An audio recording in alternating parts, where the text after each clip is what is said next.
और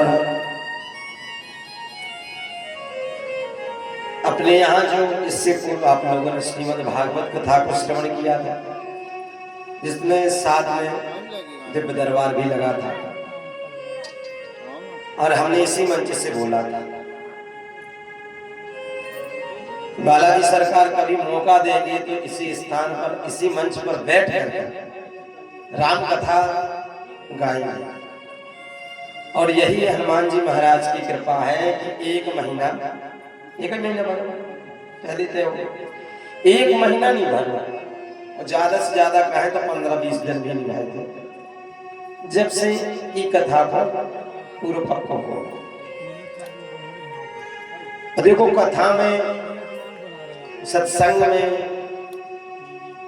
हमेशा बाधा विघ्न उत्पन्न होती है, क्योंकि आवत यही सर अति कठिन है। और इस कठिनाई से निपटेंगे कैसे? हनुमान जी महाराज तो परम रसिक है कथा। यदि हम सब जीवों को अपने मानव तन जो हमने प्राप्त किया है, जब तक शरीर रहेगा, जब तक ये तन रहेगा, जब तक ये प्राण रहेंगे, जब तक समस्या रहेगी, जब तक संकट रहेंगे, तब तक, जब तक विपत्ति रहेगी और जब तक ही व्यथा रहेगी। मानव को यदि अपनी व्यथा मिटानी है तो क्या करना पड़ेगा? भगवान की कथा को श्रवण करना पड़ेगा। जिसे श्रवण कर मिट जाती सो जन्म जन्म की व्यथा। अरे क्या हो रही है? अरे यही है राम कथा। सुनहु तात जहि कारण आयो, सो सब भयम दरस तब पाया। इस ग्रंथ का क्या नाम है? रामचरित मानस। किसी ने गोस्वामी बाबा से पूछा कि आप ये बताइए, आपने रामचरित मानस नाम क्यों रखा? आप रामचरित मानस नाम ना रख करके कोई और भी नाम रख दिए। बाबा ने कहा कि देखो, हमने इसलिए रामचरित मानस रखा है क्योंकि पूर्व में महर्षि वाल्मीकि ऋषि द्वारा रामायण की रचना की गई थी। और वाल्मीकि रामायण वाल्मीकि जी ने रची, तो रामायण तो पहले रच गई। रामायण, अयन का क्या मतलब है? अयन संस्कृत में अयन को कहते हैं मंदिर, भवन। तो रामायण तो है राम जी का मंदिर। यदि मंदिर में जाना है तो क्या करना पड़ेगा? स्नान करना पड़ेगा। और देखो, गांव के मंदिरों में जात पात नहीं चला। छोटो चलो जा, बड़ो चलो जा मंदिर में।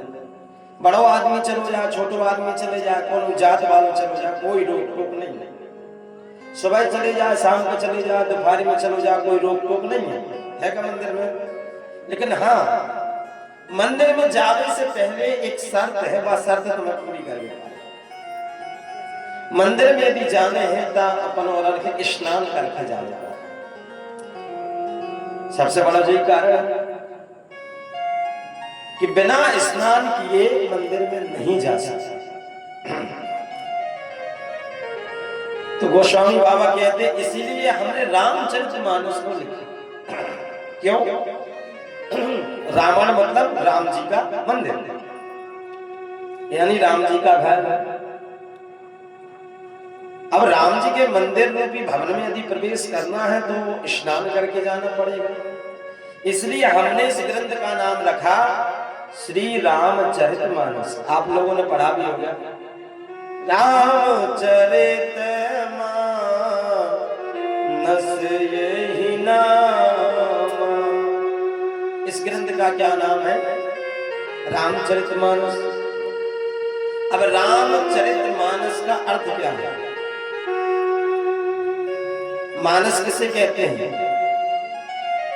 मानसरोवर, यानी तालाब।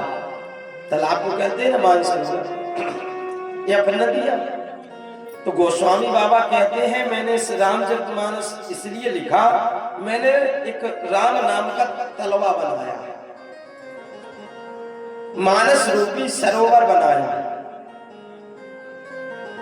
बोले इस रामचरित मानस रूपी में स्नान करोगे, मानस रूपी सरोवर में यदि स्नान करोगे, तो स्नान करके रामायण रूपी राम जी के मंदिर भवन में जाओगे तो राम कृपा मिलेगी।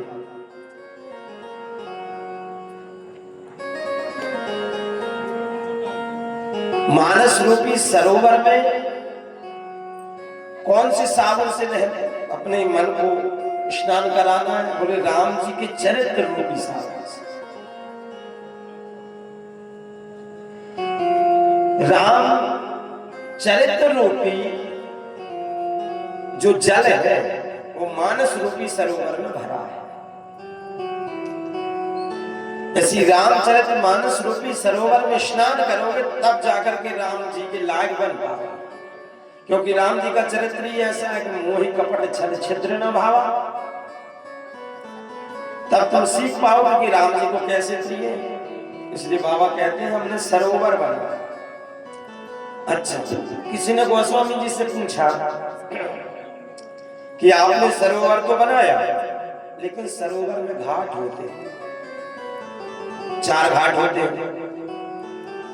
गोस्वामी जी बाबा बोले कि देखो मानस रूपी सरोवर तो हमने बना दिया, रही घाट की बात तो इस रामचरितमानस में भी 4 घाट हैं।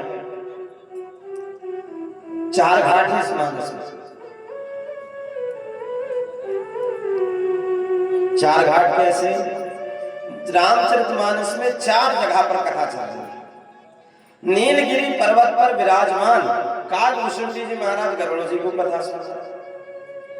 प्रयागराज में विराजमान याज्ञवल्क्य ऋषि भरद्वाज जी को कथा सुना रहे हैं। कैलाश पर्वत पर विराजमान भगवान शंकर मां पार्वती को कथा सुना रहे हैं।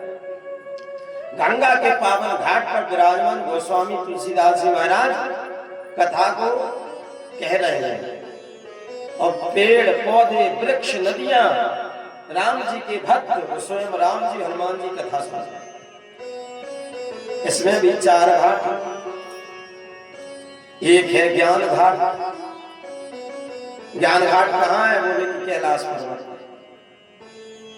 वो ज्ञान घाट है क्योंकि उस बार सती रूप धारण किया था जब भगवती ने, तो अज्ञानवश राम जी को नहीं पहचाना। इसलिए शंकर जी ने कहा कि उन्हीं राम जी का ज्ञान का बोध कराना पड़ेगा। इसलिए ज्ञान घाट है कैलाश पर्वत। और कर्म घाट प्रयागराज, कर्म क्षेत्र भूमि। कर्म घाट पर बैठे याज्ञवल्क्य ऋषि वक्ता के रूप में और श्रोता के रूप में भरद्वाज जी। और दास्ता रूपी एक घाट है जो गोस्वामी जी कथा कह रहे हैं।